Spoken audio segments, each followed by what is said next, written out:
Advancements in technology, shifting markets, and the gig economy are changing the nature of work. With this in mind, Harvard Business School Executive Education is launching a new program on managing the future of work.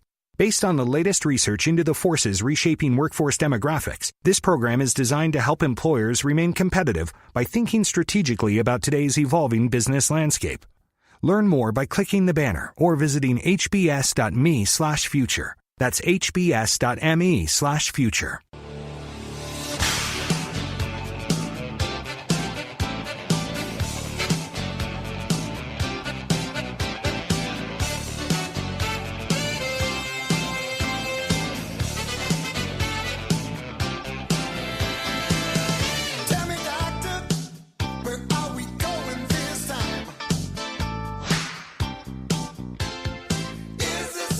All right, here we go.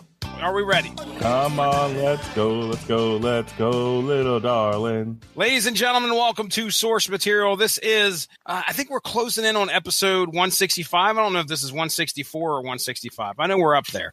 This evening, we will be discussing and getting ready for an upcoming theatrical release. The upcoming movie Deadpool 2, which doesn't have a subtitle or anything. What's it called? Nope, just Deadpool 2. Just Deadpool 2. Okay. All right. So joining Good me marketing tonight, right there. Joining me tonight to talk about a book that kind of ties, well, we're tying in with that anyway, are three of my favorite people to talk comic books with. One, now listen, you did not hear him on He-Man Thundercats because he was invited, but unfortunately I did not get him the memo that we were recording that evening. So Justin Thomas, at least we got you on this podcast to discuss one of your favorite comic book characters of all time. Justin Thomas, are you ready to talk some Deadpool tonight? Oh, wait, I'm on here? The Invisible One himself. Waka. He has appeared. So are you ready? I mean, this is your guy, right, Justin? Oh, heck yeah. All right. Also joining me tonight, one, Ronnie Adams of the Screaming Boy podcast. The patriarch of the Radulich Broadcasting Network. You all know him. You all love him. He's Mark Radulich. Mark Radulich, are you ready to talk some Deadpool and Cable and X-Force tonight? I don't like the fact that you sighed when you said my name, like it's a burden to have me on here. Like you're the third person in the intros, and I'm getting exasperated already. Oh, well, that's the thing. Well, no, it's just like Justin Thomas. Oh my God, Ronnie Adams, you're so funny. And Radulich. And fucking Radulich. You sound like the rabbit in Alice in Wonderland, where he's just like, "It's the Queen of Hearts," and then like the little midget king walks out. He's like, "Meh," and the king. I am not a midget king, Jesse Starcher, and I demand a better intro. He hails from the swampland at the bottom of the anus of the United States of America. Coming, you asked for it. Straight out of Florida. He is not Florida man. He's probably Florida man's cousin, and he's Jewish. His name is Mark Radulich. Much better. Oh yeah, and he does the network that I do a podcast on. All right, there we go. Oh man, I approve. And he's Jewish. Wish you hadn't. Indeed. So, all right. Now, I already kind of said what we were kind of synergizing with tonight, but Mark, what is this book we're going to be talking about tonight, and how does it kind of tie in with the movie?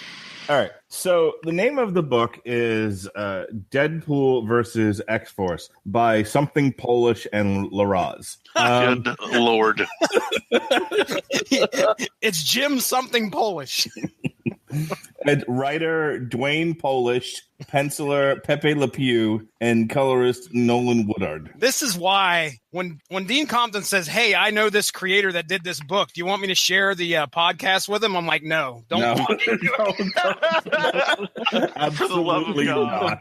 What is wrong with you? You know us. Man. Anyway, if I could be serious for a moment, we are in fact synergizing with the Deadpool 2 movie that comes out this Friday. If you're listening to this on the network, then it's already come out. cummed out. I don't even know what to say. What? It's hard. I don't even know what joke to make.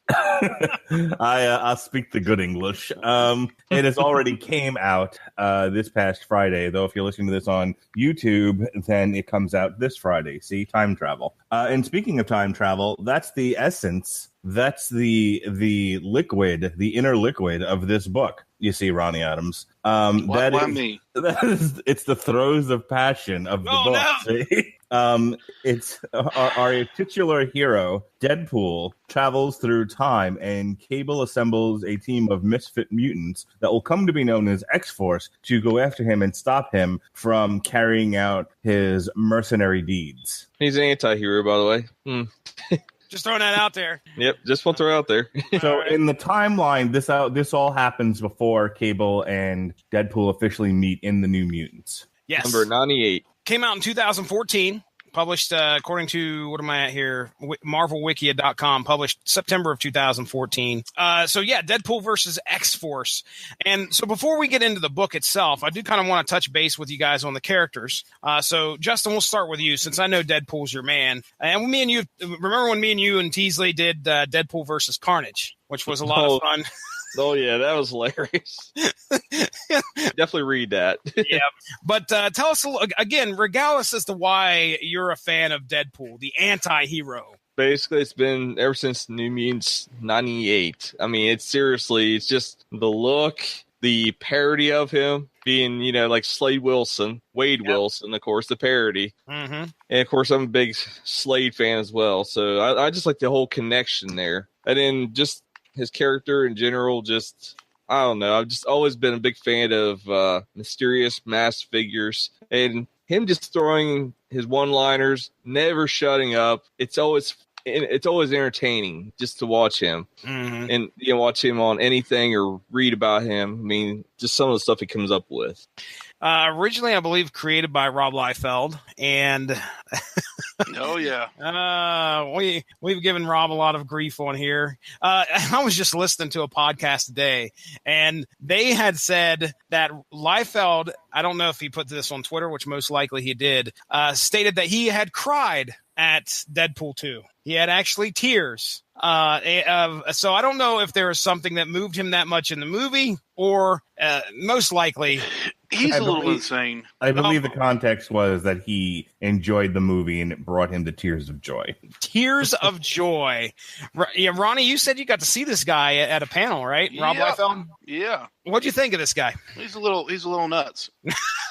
His outlook was cool. I mean, like, as far as, certain things. You could tell he's very much I created that is mine, and no one else. He seems like he could be difficult to work, but other than that, he seems like he's a pretty cool guy. That, and he seems a little overly excitable. Yes, there you go. That's the word I was looking for. You guys seen Liefeld's new creation? Are we talking about Pouch Man? Pouch, yeah. He's nothing but pouches. Yeah, he was all pouches. No. Had a gun made of pouches that shot pouches. A pickpocketer's worst nightmare. You're telling me that man liked pouches? Dude, I mean, Rob Liefeld doesn't take pads. But he hated feet. That's the thing. He hated feet, and diamond feet have come up on this podcast. Cannot stand feet. The old diamond feet. So, Ronnie, Deadpool, man, tell me about Deadpool. What do you think of him? I've always liked him. He is somebody I've been familiar with. Man, gosh, one of the earliest I can remember is reading Nomad, and that was forever ago. It felt like that was 90s. That was probably mid to late 90s. But he was more of a villain then. Yeah, he wasn't an anti-hero. He was straight up. Everybody was afraid of him. It seemed like he was a little cooler then. I hate to say that, but he's still cool. Don't get me wrong. I still like him. I still enjoy what they've done with him. I'll agree with that, Ronnie. He was actually cooler back then. I do agree with that one. Like, even was kind of like, who is this nutball? And it was. I can't remember his name, but there was a Marvel super villain. He could turn his hands into guns. Oh, random. Maybe it was Random. It's Random. No. Random was all white. I think it was Bushwhacker. was gonna say Bushwhacker. I remember had like a freaking rifle in his arm. And he could turn one arm into gun. Yeah, it was weird looking. Even he was afraid of Deadpool. They were like, oh god, who? They saw this. You see this one guy run. It's like they sent him after me. I can't believe they sent him after me. Oh, what's wrong with these people? And they're like, who you running from? He's like, it's Deadpool. And everybody's like, oh my god, Deadpool! And he just teleports out of nowhere. How's it go again? It goes, shut it, Mark.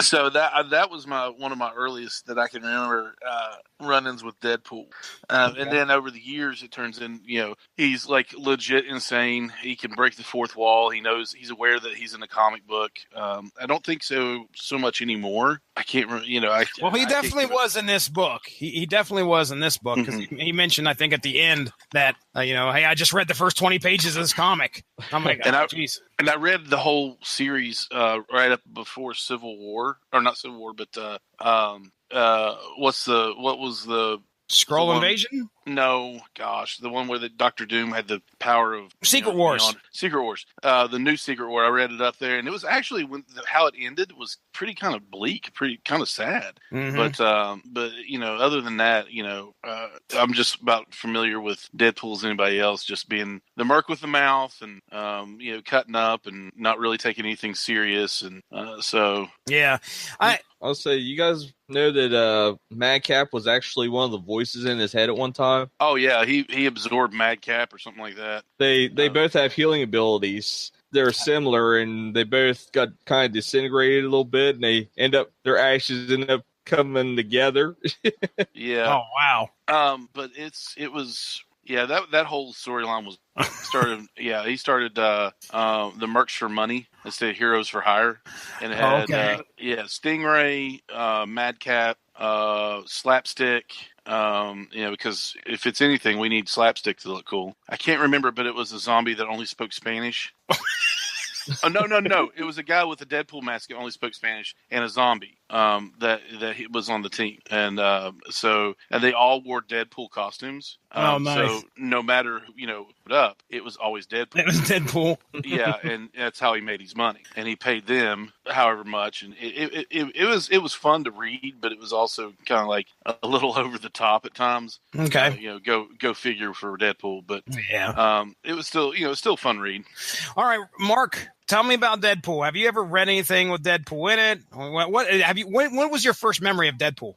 I actually don't have a tremendous connection to the character. My connection to the character has really been in the movies. I haven't read much with him. I mean, Deadpool came along after I had stopped collecting comics. It was, again, one of those things where his rise in popularity runs counter to my running away from anything popular. As we've talked about with the Metal Hammer of Doom, if it got too popular, I thought it was dumb and didn't want any part of it. Go ahead, Josh. You can say it. I'm obnoxious. So his name's Justin. Even better.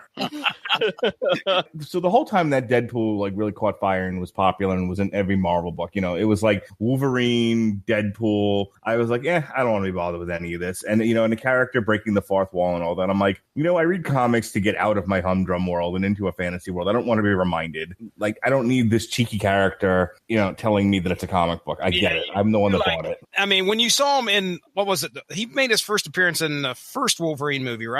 Yes, Wolverine Origins, X-Men Origins Wolverine, which we did a Long Road to Ruin on, if I remember. No, I think we did an On Trial on that. That was the first year of On Trials. Who defended that? I did. Why did you pick the hardest movies to defend? Because that's the name of the game. Why would you defend that? Well, here, Sean, defend Gone with the Wind. Defend Citizen Kane. I'm going to defend Ishtar. That sounds great. I'm going to defend Garbage Pails. I still got to see that. My defense record is 100%. Every movie I've defended, I've won. In your head. I'm the judge. Don't you understand? Not only am I an attorney on that show, I'm the judge. So I win. So you could just basically fart on a snare drum and win. Correct. Okay. He's like Judge Dredd here. I am judge, jury, and executioner. I am the law. Have you not heard our shows where Sean actually makes a poignant and coherent argument, and I'd still tell him he loses? You fart on a snare drum, and then you go on. Yeah. You're absolutely right about that, Sean. I win. Anyway, but as far as my association with the character really comes from the movies. Obviously, I knew they made a horrible representation of him in X-Men Origins Wolverine. He was redeemed with the Passion Project by Ryan Reynolds' Deadpool, and now here we are. Fox has another successful franchise on its hands right before it goes out of existence with Deadpool 2. So here we are. Well then, okay. Now, as for let's do a little bit more obscure stuff. Then, Mark, you tell me about Cable. Tell me about X-Force. Have you ran into them at all in your comic book reading? Yeah, I used to collect X-Force. I actually loved Cable as a character. Nice. I loved Cable. I was reading the New Mutants when Cable showed up. Too bad I don't have that anymore. I actually might be able to pay my mortgage this month.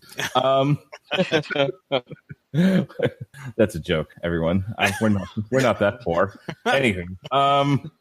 Indiegogo for Mark Radulich at this address. Help a poor man out. Won't you please help a man who's down on his luck? Anyway, yeah, I read X-Force. I read New Mutants. I was a big fan of Cable. I liked that character. I don't remember a tremendous amount about it, but I know that for the little while that I was reading comics at this time, I was collecting that title. You were okay. Gotcha. I think, man, it was like 2 years ago, two or three, where we did. It was me and Dean Compton. Mentioned again, we did a top. I think we did our top 5 coming out of the 1990s, top 5 characters that were created in the 1990s, and Cable made my list, I believe. And I've always been a fan of Cable, more a fan of Cable than I have been of Deadpool. I'm not saying I dislike Deadpool less. It's just that I like Cable more. So actually, I guess it does mean I like Deadpool less. But but no, Ronnie, how about Cable and X-Force, man? What? How about you? Where man, that character? Cable, gosh, I'm about with Mark on that. I was reading X-Force when Cable came out. Do you remember when he was a baby and he was? I didn't know them then. But Mark, you remember when Mark was a baby? No, do you remember when Cable was? It was Jean and Cyclops' son during the whole Inferno. Hey. What? Madeline Pryor, dude. Madeline Pryor, that's right. Yes, Madeline Pryor. Madeline Pryor and Cyclops' son. And I remember during the whole Inferno thing, they were trying to get the baby to, I believe, that was one of the big things. Well, that was Nathan Summers. That was Cable. Yeah. So, but yeah, go ahead. I also remember... Who? He had a brother, too, that wore that big metal helmet. I can't remember his name. Strife. He was a clone. Strife. Yeah. Well, you just get, after a while, you get tired of saying clone. You just say brother. Marvel. Okay. Yeah. Since they're not born from the same person, but that's okay. I'm sorry. Right, Josh? Go ahead. Good Lord. I think Spider-Man ruined us on the word clone. Oh, yeah. But yeah, that's basically what I remember. How about X-Force? Do you remember? Did you read much of that? Yeah, some. Okay. All right. Justin Thomas. I won't call you Josh for the rest of the podcast. That's just me, though. Mark Radulich, I don't know. You're just joshing me, aren't you? You're Josh. Tell me about Waka it. We're going to hear a lot of Waka Wakas tonight. Tell us about Cable and X-Force. Did you read them around the same time as Deadpool, or were you checking those guys out? Yeah, I was a big collector of all the X titles. I was a big collector of X-Men, Uncanny X-Men, X-Factor, X-Force, Cable, Wolverine, anything that was tied into it, I was pretty much collecting. And I'd tell you, I was really drawn in by the whole Inferno storyline with the. That's basically where I started reading New Mutants, was the Inferno storyline. Gosh, I mean, it just drew me right in, just the way it was all done. Yeah, that's a storyline I have had on the back burner to cover at some point, because it's fun. You're dealing with Limbo, Mr. Sinister's involved, Madeline Pryor. You got a lot of underboob. It just, hey, it's Magic. Magic was one. Yeah. She was one of my favorite characters in that. Yeah, I was going to say that. Colossus having to deal with Darkchild's death. I mean, just all sorts of great stuff that happened in that storyline. X-Men titles, the X books were all hot in the 90s, man. My gosh, going through the late 80s, 90s. Yeah, Days of the Future Past, Mutant Massacre, Fall of Mutants. Jeez. Some great stuff came out of there. All right, well, let's go ahead and we'll talk about the creative team, and then I'll synopsis. We'll talk about our favorite parts of this book. As Mark mentioned, Dwayne Swerzynski. I'm not going to call him Dwayne Polish, Mark Radulich. He's Polish. Call him so. Dwayne is a comic book writer here. I'm just heading over to the wiki. Some of the comics that he's had his hand in. Looks like Cable's number 1 through 25, 2008 to 2010. So he has a familiarity with that character. Deadpool, Wade Wilson's War, 1 through 4. He's done Punisher. Looks like a lot of Marvel related titles. Moon Knight, Bloodshot, which is Valiant Comics. I guess he's on that right now, as a matter of fact. Cool. Godzilla number 1 from IDW. So yeah, he's got his hands in, but I don't see any DC on here. So it looks like it's Marvel and then some independent stuff. The Black Hood number 1 from Archie Comics. Oh boy, get ready, Riverdale fans. So there you go. That's Dwayne Swerzynski. Next up is our artist, Pepe Larraz, who, according to what I saw here on Comic Vine, he's also a Marvel guy. Most of what I see here is Ultimate Spider-Man, a lot of Spider titles in here, and some X titles. X-Men 92. Were you reading that at all, Ronnie, when Secret Wars was dropping? The X-Men 92 series that came out, I think it was 4 issues. Not really, no. Okay. And then we got, let's see, Deadpool, Inhumans, Spider-Man, like I said. Okay, so there you go. Iron Man, he's a Marvel guy as well. And our colorist, Nolan Woodard. So I don't know. I didn't look up to see what he did, but colorists are important, ladies and gentlemen. If it wasn't for colorists, it'd just be all black and white issues. So here we go. We are going to get into. Thanks for telling us that a colorist does color.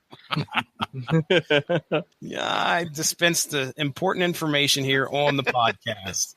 All right, let me get to my page here. Now, here's the fun part, Mark. I don't know if this happened in the trade, but Deadpool versus X-Force.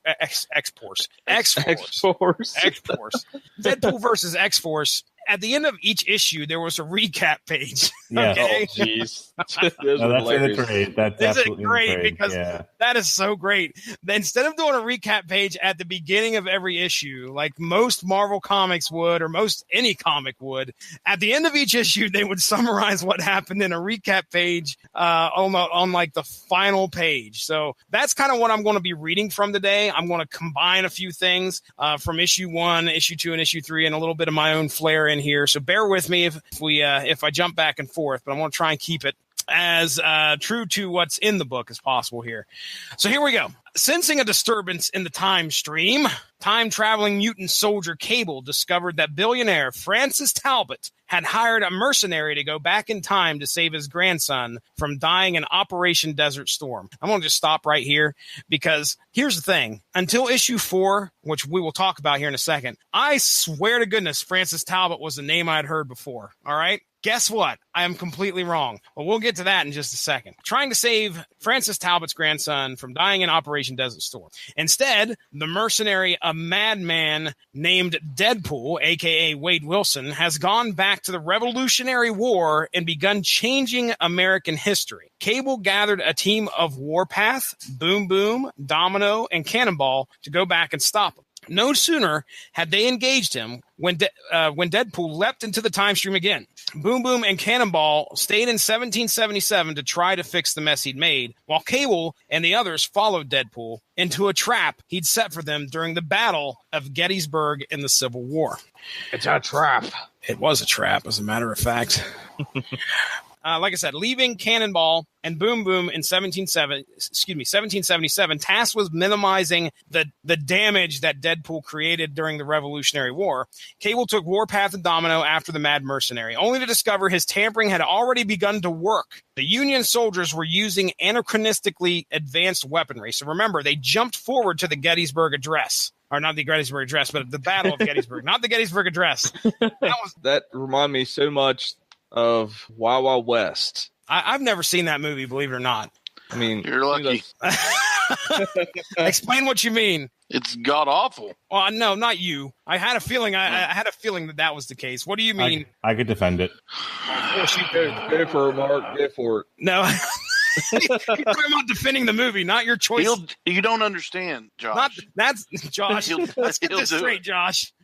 I about down at it with your attitude, Josh. All right. No, so are you talking about like the big His name is Justin. I'm so invisible. Everybody thinks I'm someone else. Someone stand behind me. Justin gets no respect. Okay, he gets invited to podcasts, and then he doesn't get to actually, on the podcast after he gets invited. Then when he does show up to a podcast, we do nothing but butcher his name, which is probably going to be a bit from here on out till eternity's over with. There, Justin. So just get used to it. But anyway, so are you talking about the big hulking like spider robot or whatever that's there in the exactly? Okay, I've seen that off the trailer. Also, I was going to say, if you notice a little bit of Bioshock in there, Jesse. There is, dude. One of those suits look like, what are they called? Big Daddies. Yep. It looked like a Big Daddy. And I was like, whoa, that is crazy looking. But yeah, since Deadpool's went back into the Revolutionary War and then jumped forward, whatever he did back there has now all of a sudden I think it was the Union soldiers have this huge advanced like weaponry now. So with his squad battling the changes in the time stream in 2 centuries, Cable took Deadpool on directly, leaping with him through the time stream, only to find himself in early 20th century China, enslaved by a collar given to Deadpool by his employer, Talbot. Issue 3 is basically a big fight between Cable and Deadpool, leaving the latter in a bloody mess and left for dead. And when I say a bloody mess, ladies and gentlemen, I'm not talking about he just got crap kicked out of him. I mean, he's laying in like, Mark Rattledge's backyard, this big swamp, and like, you can see his rib cage. I mean, he blew him up. I live in the suburbs. Oh, sorry. I apologize, sir. The suburb swamps. No, that was what they call him. So Deadpool's left there for dead while Cable heads backward in time to try and rescue the rest of X-Force. Wade Wilson pulls himself together to find another time device and travels to a small bar in Germany in 1923 to find the one and only Adolf Hitler. Deadpool is now back on task, this time trying to protect Hitler from becoming victim to time travelers with the intent to kill him, which is, I don't understand the motivation. Maybe you guys can talk about this when we get to it. I have no idea why I don't know. Deadpool getting paid to save a Nazi from getting killed just took it over the limit for me. But here we go. Using the patented time travel gun, I think is what it's called, that erases someone from existence. He's using that to protect Adolf Hitler. So they show this one guy who shows up and he gets hit with this time travel gun. And what ends up happening is it erases him and goes all the way back to when he's first like conceived or even thought of, like kills him and then kills his parents too, or something crazy like that. But it pretty much just wipes you out off the timeline. And I think if I remember correctly, the selling point of this gun was they stay dead forever. Cable rescues the rest of X-Force, explaining that time will sort itself out from the 1700s forward after he gives history a little nudge. So he kind of steps in and helps something out. And then sure enough, they go forward in time to the Gettysburg battle. And here things have finally, you can see that history's kind of sorted itself out there. He grabs Domino, he grabs Warpath, and then they travel to their present, which is 1991, folks. But this is not the 1991 that they left. This is one ruled by Nazis. And as they arrive, they are greeted by a very wealthy Talbot, who has prospered off of the actions by Deadpool in the past. So they soon find out that Talbot only one mission was not to try and save his grandson, but to try and gain as much wealth and by amassing as much weaponry as possible and selling it, basically becoming this huge arms dealer throughout time. Crazy stuff. Deadpool arrives with the time travel gun and a large-scale battle ensues involving all the players, including Nazi sentinels with red skull faces, which was pretty crazy. Just as Deadpool has Cable in his sights, he fires the time travel, or the time, what is it called? Time travel gun? I'm calling it time travel gun. Yeah. But it is deflected to Talbot, erasing him from existence. And as time becomes rewritten, it is apparent that no one will remember anything, but we got a glimpse into one of the first meetings between Deadpool and Cable, even though they may not know it. So there we go. That is Deadpool versus X-Force in one fell swoop. I'm telling you, this screams Deadpool 3. A couple of minor tweaks, and this absolutely could be the plot for the next movie. I was going to say, who do we have in Deadpool 2 right now? We have Cable, we got Deadpool, and Domino, right? Right. Shatterstar. Oh, that's right. Shatterstar's in there. Who was a member of X-Force at one point? Bedlam. Don't know him. Yeah, I don't know. According to the wiki, that's a real character, but I've never heard of him. Warpath is not in the movie. He's in the Gifted. No, that's Thunderbird. Oh, you're right. I'm sorry. No, I don't know. Then I honestly don't know where Warpath is in the history of things. Well, he was past. Yeah. So come on, Mark. Tell me why you like this one so much. Well, I thought this was a great idea. You know, it's somebody pays Deadpool to travel through time and do what he does best, just murderize people, and they realize that they can't allow history to be rewritten in such a way, so they chase him through time to stop him. I don't know how you're not in love with this, Jesse. Oh, dude, I don't know. Do not get me wrong, sir. I like this book a lot. But I think, like I said, that's got a very cinematic quality to it. You know, when you start thinking about like set pieces and settings and everything else, sending Deadpool back with large guns into the Civil War, that's into the American Revolution, that's hilarious. Dude, one of my favorite scenes of all time is Time Cop. That's what, Time Cop. Oh, dude, when he's standing there in that Civil War, I don't know if it's the Confederates that roll up on him, and then he just kind of lifts his cloak out, and there's like these two submachine guns with laser sights on them. And he just mows them down and steals their gold. Isn't like Evil Dead 2 or 3 where, he's got like the chainsaw, in the middle of like Camelot or some shit? That's three. That's three. Army Darkness. Yeah. Great stuff. Great stuff. Yeah, that's all fun. That's all fun stuff. So I think, a movie where you have very much, a Cable versus Deadpool kind of round 2, because they're adversaries in this first movie, but this time it's with, you throw in time travel. I think that's a recipe for a lot of fun. Yeah, I would agree with you. I'd love to see something like this on the big screen. I think Cable and Deadpool had their own miniseries for quite a while. Now, I don't know if we almost did that one, but I couldn't find volume 1 anywhere. There was a point where Deadpool was more a serious character. You guys kind of already alluded to this, and then he became the Merc with a mouth, the guy that continued, he broke the fourth wall. That wasn't the outset of Deadpool. That kind of was something that evolved along with the character. And at least I'm pretty sure. Am I right there, Justin? He wasn't like fourth wall breaking jokey guy at the beginning, right? No, in the 90s, he was pure mercenary. Yeah. Yeah, he was. Wow. Yeah. So he was a merc. I mean, he just killing and getting his money and leaving. Yeah. But he later on they gave him a little more, I guess you could say, depth. A lot of depth. Yeah. Oh, the whole Cable Deadpool series. I don't know if that was at the time where Deadpool was the fourth wall jokey guy, or if he was the more serious guy along with Cable. I think he was fourth wall jokey with Cable at that point in time. But anyway, so that those two guys, I don't know how, but because they seem like almost polar opposites of each other. If you read anything with Cable in it, it's very much like we get in this book. He's this serious guy who's been through hell in the future, and he's come back into the past to do something. And I think that's kind of what we're going to get into the movie. At least that's my feeling. He's coming back in time to kill some kid, because I really cannot see Cable cracking any jokes in this movie. And if he does, it's going to be something like Splinter in Teenage Mutant Ninja Turtles, where it's going to be, everybody's going to lose their shit when Cable cracks a joke. But because he's always seemed like a serious dude to me. I have a distinct impression he's not making any jokes in this movie. Okay, all right. The only thing I'm going to have to hear him say is, who'd you expect, Keira Knightley? That's the only thing I want to hear him say. Explain a reference. Because at the end of Deadpool 1, he says Cable could be played by, he named off some names and said Keira Knightley. She's got depth, she's got range. So if Cable says, who'd you expect, Keira Knightley? That would be perfect. I don't even want him to do that much. I just want Keira Knightley to be to be sitting in a cafe in France reading a Thor comic, but it has to be like Thor, the chick Thor version. And she looks, and a shadow comes over her, and she's like, "Sir, you're in my." She looks up, and there's Cable, and he just blows her away. Oh no, jeez. Okay, so you obviously like this book. You love the cinematic quality to it.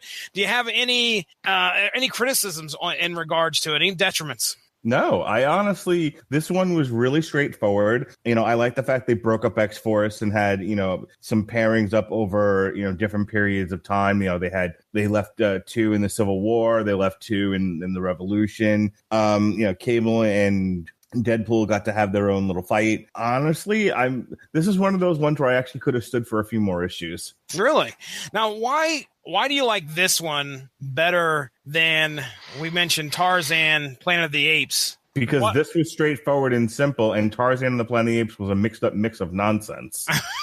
Okay.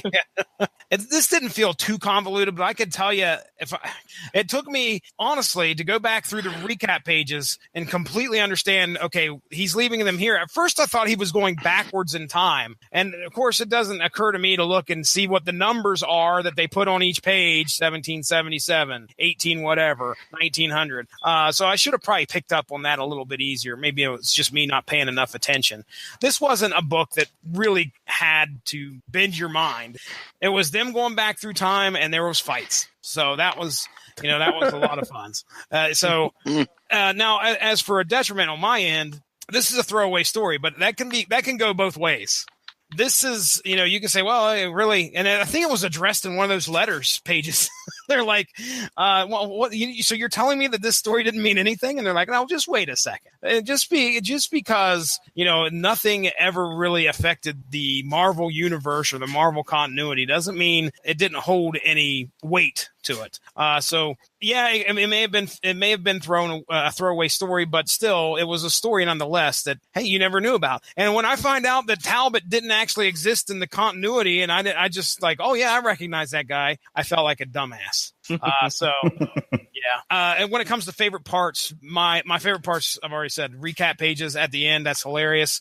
And Ronnie, we'll talk about the final page here in a second, because that's come up quite a bit throughout our discussions in regards to Rob Liefeld. But let's go ahead, Justin Thomas.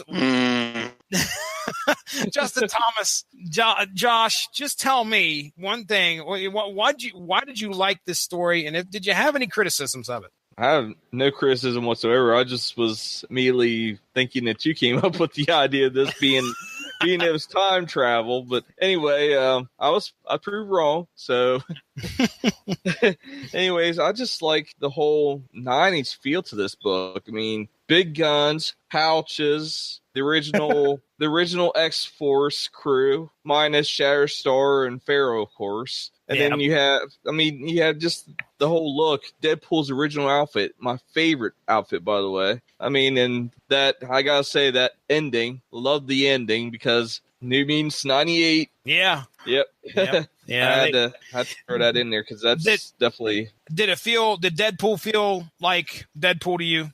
Yeah, he definitely did. He was breaking the fourth wall and stuff. But I mean, and what kind of threw me off was he really didn't break the fourth wall so much in the 90s. So that's the only thing. But they went back, and if you noticed where he speaks and stuff, it's all red outlined, and that's what they did also back in the 90s. Yeah. There's a point, I don't know if it's issue 2 or issue 3. Deadpool makes he mentions like the Cable X-Force series. I have no idea what Deadpool we're talking about, what time he's from, because he mentions the Cable Deadpool series in the book. He also mentions a time where Cable was traveling back and forth with the baby on his chest, which I think that happened in like 2011 or 2012. So, I don't know if this is the Deadpool from the early 90s, or if this is one of the ones from the 2000s. But that was the only thing I couldn't pin down on Deadpool. And I didn't know if it was like, well, he's breaking the fourth wall and he's this super aware comic book hero, anti-hero. I don't know. But regardless, it didn't take away from the enjoyment of the book. It was one of those things where I'm like, okay, what time frame is this dude from? Is he from a time frame anyway? Go ahead. What was he going to say? I was going to say, I can maybe guess where you've heard that name Talbot before, actually. Okay. Tell me. Agents of S.H.I.E.L.D. All right. General Talbot. General Talbot. Glenn Talbot. Yeah, he was a major figure in the Hulk comics. Okay. Now I'm starting to think that I recognize. So is it Did we get the first name of this dude? Glenn, or not the one where you guys are talking about, but the one in this book. Hold on, I'm looking. Billionaire Francis Talbot's the one in this book. So, all right, I'll spell your name out for you. Well, that's the thing. I actually thought it was Francis from the first one, but no, that character's name is Ajax. Artemis. Ajax, whose real name is Francis. Let me spell that out for you. Tell me the reference. I said that before in another podcast. You still didn't pick it up. Tell me the reference, damn it. Deadpool 1. Deadpool 1. Oh, okay. All right. Gotcha. Let me spell it out for you. And then he kills all the guys. And Stop giving Jesse the answers if he won't learn nothing. Shut up, Mark. Ronnie, let's talk about the last page, and you can give us your criticisms, because it was fun. Let me get to it. Get to the last page. Last page. Yeah, right there. Big old Rob Liefeld. Pouches everywhere. Crotch in the face. No feet. This is after history gets rewritten and everybody practically forgets something. And then it hops back to New Mutants 98, where Deadpool first shows up. Perfect way to kind of end it with them going back to 98. And yeah, I mean, it was one of those things where it was not a real groaner for me, but still I was like, oh, kind of a deal of the artwork, but it was a good callback. It was a good way to end that series. Yeah, some good stuff. What was your favorite parts of the book, Ronnie? I really didn't have one. I mean, I enjoyed the overall the feel. It was overall it was a good series. I mean, it doesn't happen, but I agree with Mark. I could have stood for it going a couple more issues. Yeah. Did you have any problems with it being throwaway, or was that perfectly fine in your book? Yeah, that was fine in my book. Okay. Any detriments? Anything you criticize about it? Just the last page. I understand that. I mean, there's no criticism to it. It's just I have a love-hate relationship with Rob Liefeld anyway that he's completely unaware of. It's just one of those things like, man, we could have done without Rob Liefeld, but could we really? No, not when it comes to the creation of Deadpool and his first appearance. No way. One of the things that I kind of, the whole just kind of jumping off your guys' take on the whole extra issues thing. Boom Boom and Cannonball, I think we're stuck in one part of history. And I kind of would have liked to have seen a little bit more of that. There wasn't really a whole lot of that. Wasn't really a whole lot of Domino and Warpath and what they were doing. But again, the story focuses on Deadpool and Cable. It's a rollicking good time to watch them fight each other, and it's almost no holds barred, and it's humorous at times. Like when he puts like the controlling collar on Cable and Cable starts marching and that was pretty funny. He puts the explosive in Cable's pouch. And he's like sitting there checking all his pouches trying to find Cable's got enough of them. He's got enough of the pouches. He gets shot to pieces, and he's worried about his broke nose. It still hurts. We know that Deadpool was a complete answer to ripoff of Slade. So, Slade Wilson and Wade Wilson. I mean, come on. The good, he created both those characters, and, I defy you to find a cooler character than Cable. I agree. To be honest with you. The bad, he created the Heroes Reborn Cap. The bad would be his. I don't want to say it, but his art. I mean, I can't do that. I can't draw. But and I get that, and I'm not trying to take away from anybody and what they do. But I just if you pictures that he's drawn of Captain, his table-like chest. Things like that's kind of where I was like, I still don't want him around his own character, which is bad to say. But it's time reading anything Deadpool and Cable, because if you get the right person writing it so well together, these two characters. So, that's kind of where I am. Okay. Well, let's everything talk as a whole. I'll run it through here around the table, see if there's anything else you want to say about the book, and then maybe we'll just talk real quick about what we expect to come with the movie. I'll start with you, Mark Radlich. Anything else you'd like to say about the book? Shows like this are kind of a mixed bag. kind of a double-edged sword, because on the one hand, this book was so fun, and I really was excited to talk about it. Except that it's so simple, there's not a lot to talk about. No, there isn't. We're not going to have. I mean, we had a great discussion on one point with Green Arrow, which I did not know if we were going to have much to talk about. Is she wearing a wig or isn't she? I want to know. No, she was wearing a wig. No, we did. I mean, I was just going to say, you actually kind of took the words out of my mouth. No, I want to hear you say it, Radulus. She was wearing a wig. Don't wig out, man. Get out. No, stay. More dad jokes. No, I mean we had an examination of the character of Green Arrow, and I almost called him Oliver North. I'm so tired. Oliver North, Green Arrow. Nope, I'm afraid not. No, we had a lengthy discussion, and it's up right now on the Radicalism Broadcasting Network, of the nature of Oliver's character and whether or not the artists were being true to that, to that nature. There's nothing like that in this book. There's no examination of the characters. It was just like, what's a fun thing to do with Deadpool and these X-Force characters? I know, have them chase each other through time and have them fight. It's like some of these comic books really do come across as like kids playing with toys. And I enjoy those. I really do. I can't do every week, a deep psychological examination of the nature of man. Sometimes I just want to see someone take action figures and smash them together, and turn that into a comic book. The problem is then Jesse turns to us like, okay, well, I want you to use. That's all you want. I got you, fam. I hear that. But the problem is we turn to we come on the show and Jesse says, okay, guys, let's turn on that AP English, mind, and let's really examine this thing. And it's like, it's not really that deep. No, it's not. Listen, Justin or Josh, whichever you prefer. Brad. Brad? He made a great point. That came out of nowhere. He made a great point. He said this felt so 90s. Mm-hmm. And that, what you have in your hands right now is very, very representative of what a 90s comic was. There wasn't a whole lot of great storytelling in some books, and it was more about the action. It was more about what was on the art and what was in front of you on the page. Now, this did a great job of blending a decent story with some great art. But I mean, Justin, you said it felt so 90s. Was there anything else other than just how, punchy punch it felt, or was there anything else to you that kind of spoke 90s to you? I'm just saying, just the way they looked. I mean, They literally were a flashback to the old mutants look. Mm-hmm. I mean, that's everything I saw. It was the classic Deadpool, classic Cable. Everybody was in their old original X-Force get-ups. I mean, it is perfect.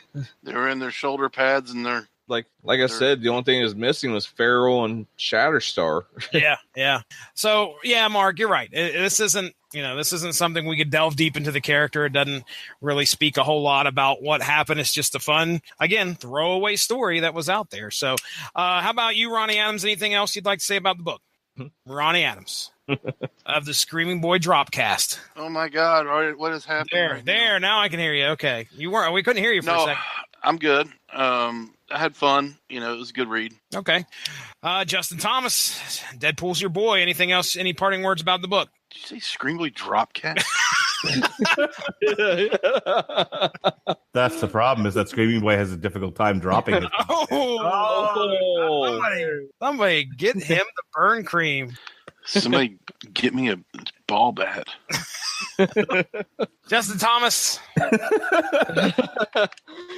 I'm just going to say, just pick it up, read it, have fun with it. I mean, it's not anything to be serious about. It doesn't affect continuity any. It's not canon. I mean, the whole book is just hilarious. I mean, it's just fun to read. It covers the whole 90s feel. Just just read it. All right, just read it. Just fucking read it. All right, you assholes. Are you listening to the Source Material podcast? Okay, fuck you. Just read the goddamn book. There's, this could have been done completely differently, and we could have had like 40 pages of book and a lot of exposition that wasn't bogged down by any of that. So when I read the first issue, you talk about somebody was like, okay, am I at the end already of this first issue? That's not saying anything bad about the story. That's just letting you know that it's fast paced. It keeps you entertained and keeps you turning the pages. It's an easy, fun, breezy read, and I would definitely recommend it for anybody that's a fan of Deadpool, especially Deadpool and Cable from back in the 90s. You're probably going to enjoy this. So, all right. Let's talk real quick about the movie, what we kind of, what our expectations are, whatever, just get off your chest. I need to talk about something. Oh, okay. About this movie. Now, this is spoilers, okay? Oh, I'm ready. This is potential spoilers. So if Alan Thomas doesn't want to hear this, then of the Alan Thomas Project. I don't know who Alan Thomas is. I'll say I usually get called Jason all the time, so I mean it's nothing new to me for my name to get wrong. So if Sylvester doesn't want me to tell him what the spoilers are, then he needs to speak up now. Sylvester, go for it. Okay. I'll answer to anything anymore. What's happening? I'm making a joke out of the fact that I messed up his name tonight, and I won't let it go. Get it? It's beating a dead horse. Being a dead unicorn, Yes. Unicorn! Unicorn! Come get your supper. Anyway. Unicorn! Your pig is filthy. Ronnie Adams. I'm not here. Do you care if I spoil Deadpool for you? Potentially. Yeah. Now, go for it. Okay. All right. I don't care. Go ahead, Mark Radlich. I have a feeling I kind of have an idea of what this movie's going to be about. So I'll be surprised if I don't know the ending already. There's something specific that I need to talk about, because to me, I feel like a lot of the movie is going to hinge. Well, a lot of my personal enjoyment of the movie is going to hinge on whether or not this is true. Okay. So allegedly, if you look at the marketing for this movie, a lot of it is Deadpool. The bare bones from what the trailer has laid out is that Cable comes back from the future to kill the fat kid with the fire powers. Okay. And Deadpool is charged with saving the kid from Cable, but Cable's too powerful for him, so he enlists other mutants to help him, and they form X Factor. X Factor? Yeah, sorry, X-Force. Okay, all right. Sorry, I meant to say X-Force. Now, with all of that in mind, you would think that X-Force, especially because so much of where the Fox X-Men movies were supposed to be going was going to be, an introduction of X-Force movies and such, right? There's a rumor out there that in the trailer, you see them all parachuting someplace, right? Yep. Mm-hmm. That everybody but Deadpool dies in the parachute. Everybody but Deadpool and Domino die in the parachuting. Okay, so they can't land, or somebody attacks them, or what? They all die in horrible ways. Different and horrible. This kind of really changes things around, considering that there's going to be an X-Force movie. Well, they don't necessarily. I mean, the only one that of those characters, assuming they keep Domino alive, as I've said, the only one that they need to. That they would have needed to hang on to was maybe Shatterstar, but if they get rid of him, they just replace him with Boom Boom and Cannonball and whatever else. You don't kill Shatterstar in this movie. I'll tell you right. Allegedly, he buys the farm. Terry Crews Bedlam buys the farm, and then the Bob guy, Paul or whatever his name is. His name is Josh. I actually have a interesting fact about Shatterstar. You guys familiar with that character? Yes, I know who he is. Yeah, you just told me about this. Go ahead. Yeah. So basically, Shatterstar is from the future. He was sent back to find the X-Men, right? Mm-hmm. Well, basically, he finds Cable and the New Mutants, and they become X-Force. Well, in the storyline, they go back, I believe, in time, and some of his DNA is taken from him. That DNA becomes a clone. The clone is later named Longshot. Longshot gets Dazzler pregnant with Shatterstar. Where you think at, Ronnie Adams? I feel like there's like a giant. I feel like there's like a giant beach ball on Ronnie's head right now, and it's just spinning. I'm broke, Ronnie. Yeah, my head hurt. Oh, okay, yeah. All right, so okay. Let me go back to my point. Exactly. If they kill off like all of those characters after so much of the promotion has been on them, I'm going to be really irritated, and I might not enjoy the movie as much. Now, the initial rumors on this particular Deadpool movie was that early test screenings were like, this sucks and it needed to be reshot. What's come out of that is not that it sucked, it's just that people really like Cable and were disappointed he's not in as much of the movie. So the reshoots were to put more Cable in the movie. Since then, I've heard it's testing pretty well. The Rotten Tomatoes score, I don't believe, as of this recording, has yet to be released. Well, okay. My comments first on killing the rest of the team. Man, I don't know. It depends on how attached I am and how they make me feel. If Shatterstar, I hope, does not get killed. Bedlam, I just already said earlier, I don't know who that character is off the top of my head. Most likely I've seen him. I just don't remember who it is. I don't know. It's if they whack them off. Wait a second. If they they rub them out. Oh my Lord. If they kill them, rub me out, see? if they kill them that early on, or not that early, but if they kill them in like goofy ways, jerk them off. No, I'm sorry. Go ahead. If they jerk them off the screen, if they kill them in like goofy ways, that's going to feel. I'm going to be let down. I don't know. I don't want Shatterstar to buy it. I'll tell you that much. They're going to get motor buried to death. No. By a giant tree with boobs, or a tri-boob harpy. That's right, with large nipples. Oh man, disturbingly so. As a matter of fact. All right, so Justin, I can't remember which one. Ronnie doesn't want to talk anymore. So Justin, okay. Here's what I want to say. Tell us what you think about what Mark said, and then tell us what you hope to get out of the film. I mean, I really hope that they don't all die in stupid ways. I mean, I at least would like to see Shatterstar maybe make it out of all that. I mean, Shatterstar is such a strong character in the X-Force series. And just, overall, I mean, he just keeps coming back, just keeps appearing, even teaming up with Domino to save mutants during the whole Civil War storyline, which was kind of like a continuation to House of M at the end of it. Oh, okay. Well, basically, they go to save all those mutants that were left over from the House of M, and I believe it's the 198 storyline is what it is. I know what you're talking about there. I've never read it, but I know that storyline. So yeah, the whole Decimation / 198 storyline. Well, anyways, they were even brought back in order to save the whole 198. So I mean, he's just not a character to just be thrown away. Yeah. I mean, he keeps just coming back, and I just would really like to see him continue to grow as a character, see where he goes. So you're going to go see this movie quicker than you went and saw Infinity War, Justin? Oh, definitely. Like to see this fairly soon before anything gets spoiled. I mean, I swear. But then again, Infinity War, the so-called spoilers I've seen really weren't any spoilers. If you read the actual Infinity Gauntlet, wasn't any spoilers. I've got the spoilers in front of me. I want to read this to you, okay? The whole thing, Mark? Just the parachute. Just the parachute. Okay, let's hear it. All right. During the botched parachute landing, Shatterstar is shredded by a helicopter. Bridge lands on a freeway and is run over by a truck. GW Bridge? Sure. And Zeitgeist is trapped in a wood chipper. Oh. Jim actually makes the landing, but gets sprayed by Zeitgeist acid blood while trying to pull him out.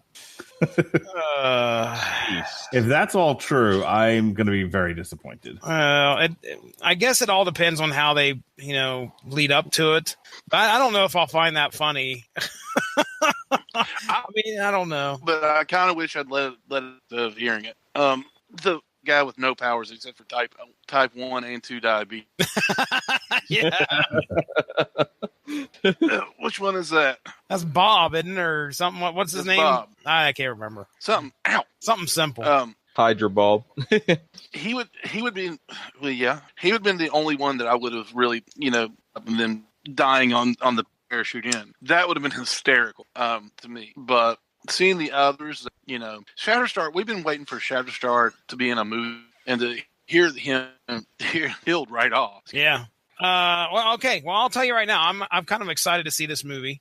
Deadpool 1 was hilarious. I really didn't know what I was going to get when I watched Deadpool, the first one. And me and Mindy sat down and watched it, and we laughed pretty heartily. And I really thought it was one of the best movies of, when did that come out? Was that 2 years ago? 2016?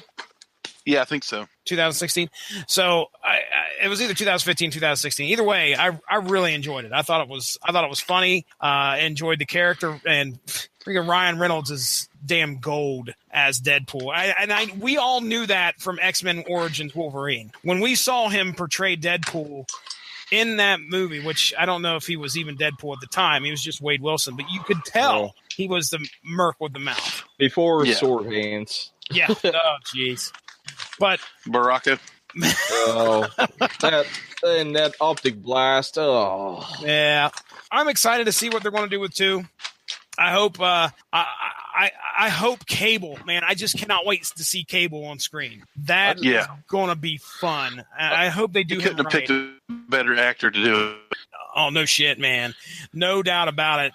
Brolin is a tremendous, tremendous actor. So, and Brolin is rolling with the superhero. He is too, isn't he? These things. Yeah. And the fact that in one of the, I think it was the last Red Band trailer where Deadpool tells him, pump the hate, and that was hysterical to me. He's like, pump the hate bricks, Thanos. And do a throwback to Wolverine Origins, where Cable pulls a pistol and starts at Deadpool, and he cuts one of the bullets in half, and he starts spinning the swords trying to block the bullets. But at the end, he's got bullet holes in all his chest and torso. He goes, man, bullets are really fast. And then he said, but he calls him One Eye Willie. Yep, because of the Goonies throwback. Josh Brolin, and then also like twists his arm up, and he goes, oh, so dark. DC universe, all that meta, that fourth wall really gets me excited to see this. And so I hope it goes like we want it to, but to see it's straight, man, that kind of makes me sad. Well, all right, let's call it a night here. We've had some fun discussion about Deadpool, the upcoming movie, and Deadpool versus X-Force. We'll get into plugs. And I was gonna say, if you guys ever get a chance to play the game, it is hilarious. Oh yeah, it really is freaking awesome. Now this was for the 360, right? Yes, and PS3, and I believe they have for Xbox One too, don't they? They do. Mm-hmm. I don't know. It's Xbox 360, Xbox One, and PS3. Okay. All right. Well, let's go ahead. We'll get into plugs here. We'll start with Josh. And no, wait a second. Justin Thomas, the Invisible One. I know what podcast you didn't make it on. That would be He-Man Thundercats, even though those are 2 of your favorite franchises of all time. But I can tell you just a quick plug, because I know he probably wouldn't mention it. But Justin joined me and Ronnie Adams on one of the best discussions on He-Man that we've probably ever had, where we went back and looked at some of the comics that came out of the figures. And we talked about some of our favorite stories out of those little comic books from the He-Man figures. You can go back in the archives. You should be able to find that at some point, probably back on. We're still on Blog Talk Radio, some of our archives over there. But yeah, check that out. And also, we had a great discussion on the Sears Wish Book stuff when we were looking at some of the He-Man figures through that. But Justin Thomas, what else? Where can people find you and your ridiculous amount of puns? Man, you can find me everywhere. He's everywhere, man. I'm a big gamer. You can find me on Steam under Spectre 13. Find me on the Xbox Live under Arctic Lightning, which I'm not going to go why that's different. But anyways, you can find me on PSN, the PlayStation Network, under Spectre 13 also. Facebook, just find my name, Crew Deadpool Pick. I'm there. I post just tons of funny stuff, pop culture references, and you name it. I pretty much post anything like that. You find me on Twitter, Instagram, Snapchat. On the Instagram. He couldn't help himself. At least he's still awake. Pretty much, if it's social media out there, you guys can find me on it. I mean, just look for Spectre 13, the approving Deadpool So you pick. spell it differently, too. Yeah, with that big thumbs up, Deadpool, and Spectre 13 is spelled SPEKTR, and then just the number 13. Basically, it's a tribute to Mortal Kombat and Friday the 13th. I spell with the K. Okay. Got it. Okay. All right. Okay. Okay. All right. Ronnie Adams of the Screaming Boy podcast. Tell us what's going on over there in your podcast land. I don't do it. Oh boy, this is going to be rough. According to Mark, I don't do anything. Ronnie, don't be sore. I can't help it. Oh, I have a podcast called Scream Boy Podcast. We are on iTunes, TuneIn, Stitcher, and iHeartRadio. About anything that's pop culture, we'll talk about anything that's has to do with pop culture. We have on the Radio Legend Broadcasting Network right now. You can actually find the Wish Book episode in the archives in the Scream Boy archive. Oh, okay, there we go. Yeah. Yeah. So that was a lot of fun. I have the worst luck in the world because now my mouse doesn't work. It is permanently depressed into the computer. Oh, okay. Oh, like, how does your mouse become depressed? It's pushed in permanently. Oh, okay. You don't have to get your mouse depressed. Is your pig filthy? Just long as it doesn't involve a Rat King, all right? Yeah. Yeah. I also post pictures of Rat Kings. No, you don't. Thank goodness. I do, sir. That was the BS episode, wasn't it? That was turtles somehow related. I can't remember. We asked y'all asked what a Rat King, where he got his name, and I just provided information. Provided and nightmares. You're like, no, I don't want to know about the blah, blah, blah. I'm a big pansy. So whatever. But a lot of fun. We have a lot of fun on there, and we'll put up some new stuff here soon. It's as soon as I get the old computer. So it's we gotta do Screaming Boy podcast, unpopular opinions. We'll probably end up doing unpopular opinions. Starting with Bill Cosby. Despite my better judgment, I've agreed to this. So just be on the lookout. We'll be posting up some new stuff soon. All right, very good. Justin Thomas, I'm throwing down a gauntlet and I'm challenging you. God damn it. Unpopular opinions about cups and crotches. Oh, cups and crotches. Listen. The old cup. I'm going to need you to pay attention for a moment, okay? So October is all horror month here on the Rattleton Broadcasting Network. We have 2 open spots for source materials. I'm thinking one of them, October 1st, if you're interested, Deadpool, Dracula's Gauntlet. Sweet. What the hell is that? All right, are you in? You in like Flynn? Bring it. All right, you motherfucker, you. You motherfucking Fitzgerald. That's actually written by Brian Posehn. Do you know who that is? You'll I've never heard of him. You're a farging ice hole.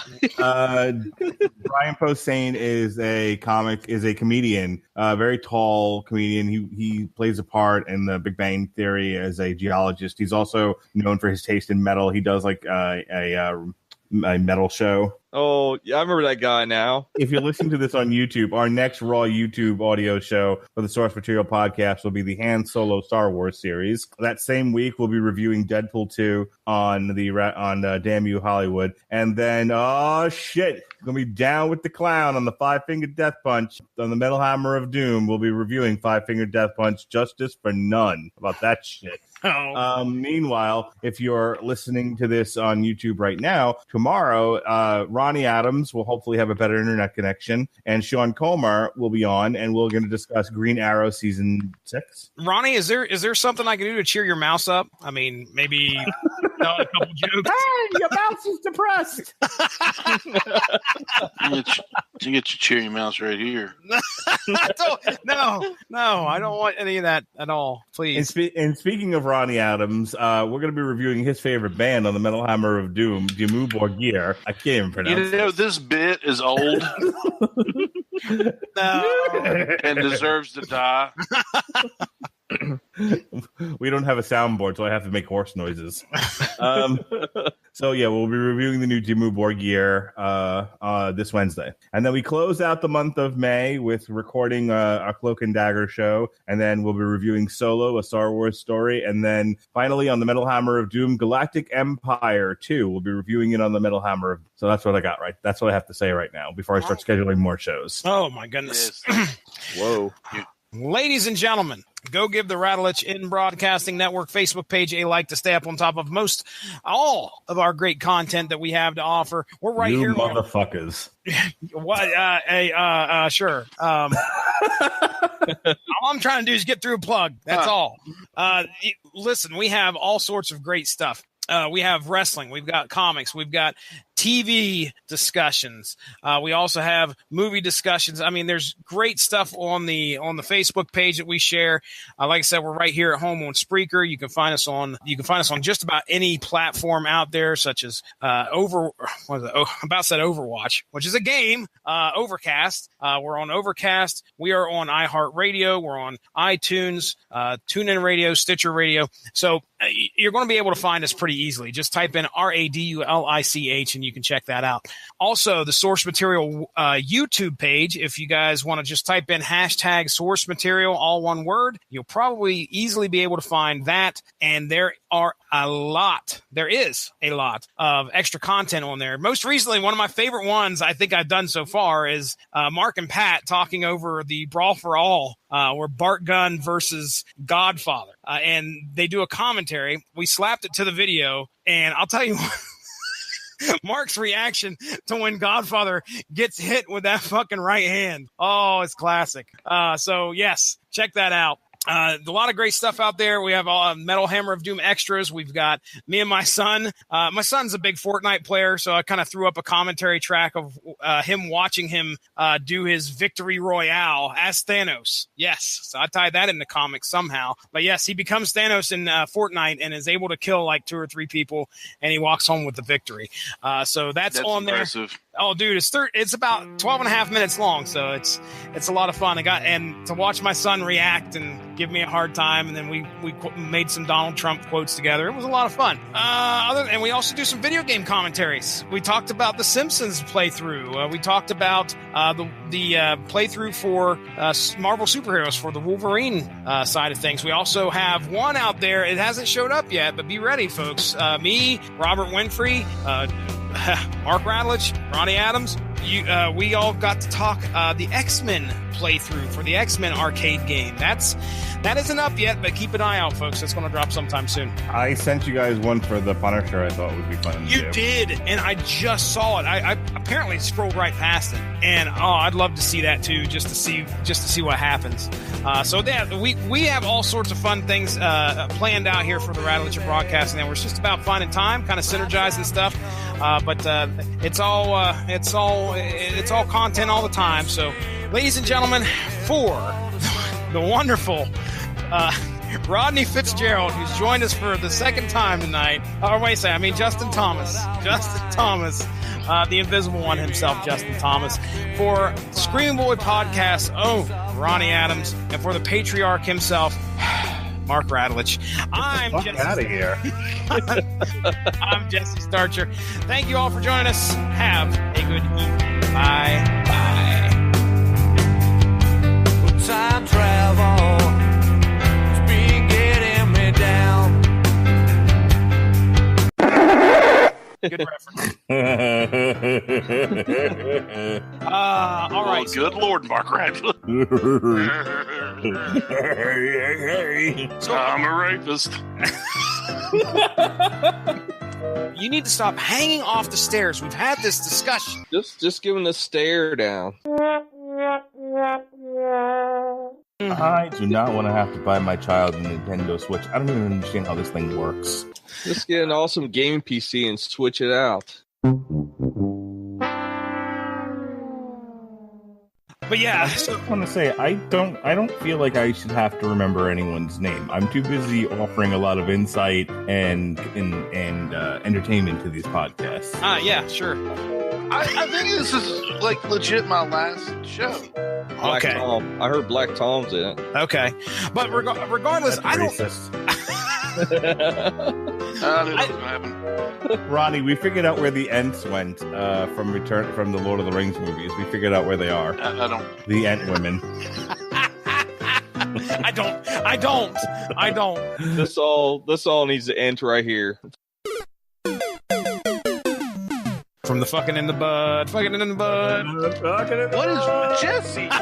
Wait, that was Mark. That wasn't me. Oh, you son of a bitch. There is such thing as narwhals out there, man. Shut up. All right, so next week... fucking fish with a horn coming out of his head. Give me a fucking break. There's no such thing.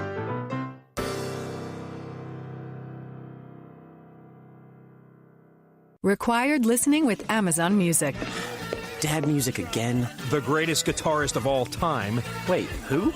Alexa, add this song to a new playlist. Sure, what's the new playlist name? Jack's Intro to Classic Rock. Adding Stepping Stone by Jimi Hendrix to Jack's Intro to Classic Rock playlist. Amazon Music, the simplest way to listen to the music you and soon he will love. New customers start your 30-day free trial at amazonmusic.com. Renews automatically, cancel anytime.